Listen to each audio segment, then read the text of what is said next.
Merci beaucoup pour l'invitation. Bonjour à toutes et à tous. Je suis effectivement ravi d'être ici pour pouvoir partager avec vous une approche complémentaire à la prise en charge habituelle et essentielle des personnes qui sont victimes d'une chirurgie réparatrice du ligament croisé antérieur.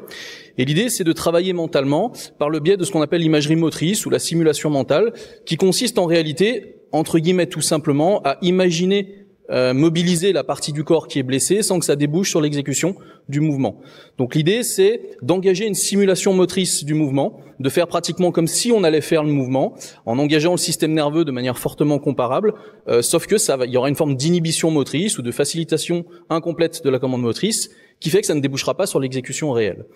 Ce qui est intéressant, c'est que, ça a été évoqué dans la présentation de Bertrand juste avant, c'est que lorsqu'on va imaginer un mouvement, on va en fait engager des régions qui sont normalement activées par la préparation, l'exécution et le contrôle du mouvement correspondant. C'est ce qui apparaît en bleu sur le schéma du haut ici, c'est-à-dire cette espèce de chevauchement entre ce qui est activé à la fois pendant l'exécution réelle d'un geste et pendant l'imagerie motrice de ce geste-là. Cette équivalence neurofonctionnelle, elle permet, entre guillemets, d'entretenir les programmes moteurs ou de travailler, de moduler, de façonner le cerveau en travaillant sur les programmes moteurs pour pouvoir les renforcer ou pour pouvoir les modifier, le cas échéant, si on a des corrections gestuelles à faire. On garde bien évidemment à l'esprit que cette activation cérébrale, elle est d'intensité bien moindre que ce qui se passe pendant la pratique réelle, puisque ça ne débouche pas sur le mouvement. Et on le voit à travers le jeu d'intensité sur le schéma du bas, où les activations sont d'ordre inférieur. Dans l'exemple du cortex moteur primaire, on est sur quelque chose d'environ 30% de l'activation qu'on observe normalement lorsqu'on fait le mouvement.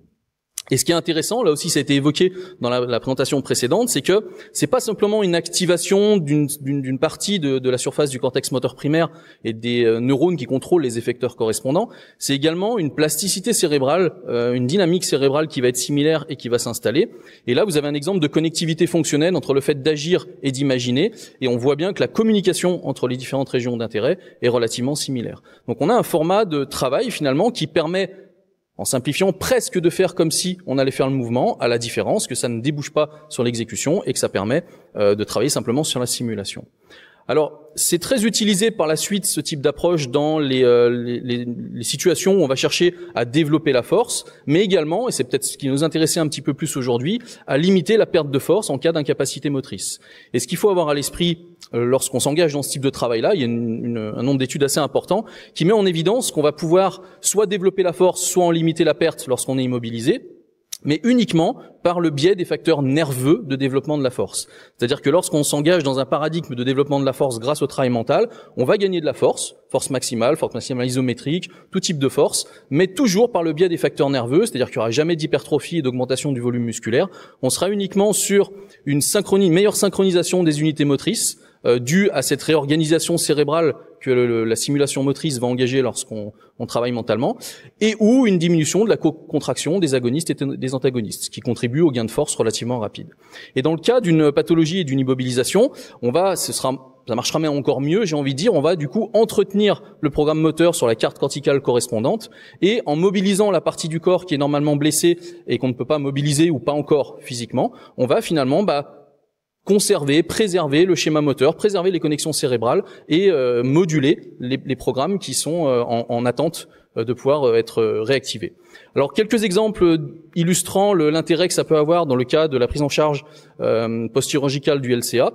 Vous avez ici une étude qu'on avait faite il y a quelques années où on avait pu prendre deux groupes de personnes, deux groupes de sportifs qui avaient été blessés et qui avaient subi une chirurgie réparatrice du LCA. Et il y avait un groupe qui faisait donc la rééducation classique qui est en orange ici, avec une activité contrôle, une activité neutre de durée équivalente. Et puis un groupe qui s'est engagé dans un travail mental et à qui on demandait sur des sessions relativement courtes, pendant les séances de soins, de s'imaginer des contractions musculaires du quadriceps en l'occurrence dans cette étude-là, et donc de travailler sur la simulation mentale, motrice, à travers toutes les modalités sensorielles, mais avec un focus bien particulier sur la dimension proprioceptive et kinesthésique, pour qu'il puisse y avoir une simulation qui engage les sensations habituellement générées par le mouvement. Et ce qu'on observe, c'est qu'on a une meilleure réactivation musculaire ou une limitation de la perte de force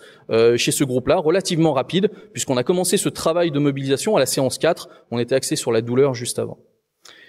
Pour donner un deuxième exemple qui va un petit peu dans le même sens, qui est un petit peu plus récent et qui est dans la continuité directe des deux présentations que vous avez vues ici, c'est une étude dans laquelle on a utilisé l'imagerie motrice. Alors c'est un cas un petit peu particulier dans laquelle il y avait également une écoute de son de basse fréquence, des éléments complémentaires, mais il y avait un cœur de travail qui était vraiment centré sur l'imagerie motrice et qui est le centre d'intérêt aujourd'hui. Et on a observé de la même manière chez des personnes donc qui ont subi une chirurgie réparatrice du LCA et qui étaient victimes d'une AMI, eh bien une meilleure réactivation musculaire et également un sentiment d'une meilleure récupération des fonctionnalités et de la motricité de la jambe et du genou.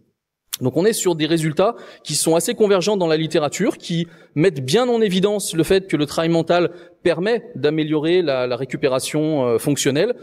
La question n'est jamais de savoir si ça permet d'aller plus vite, mais si ça permet de mieux récupérer, et les résultats convergent relativement bien dans ce sens-là, et contribueraient notamment à une limitation de la perte de force, ou à une meilleure réactivation musculaire. Il contribuerait également à une meilleure limitation de l'amplitude articulaire, à moindre coût, puisque le travail ne demande absolument aucun matériel, et peut se contenter de séances relativement courtes, réparties au cours de la journée, sur la simulation de mouvements. Et puis les résultats les plus récents montrent également qu'il y aurait une diminution de la peur de la récidive ou de l'anxiété de reblessure, ce qui montre également que ça permet d'agir sur la dimension peut-être un petit peu plus psychologique ou mentale des patients pour les mettre dans de bonnes conditions sur leur récupération fonctionnelle.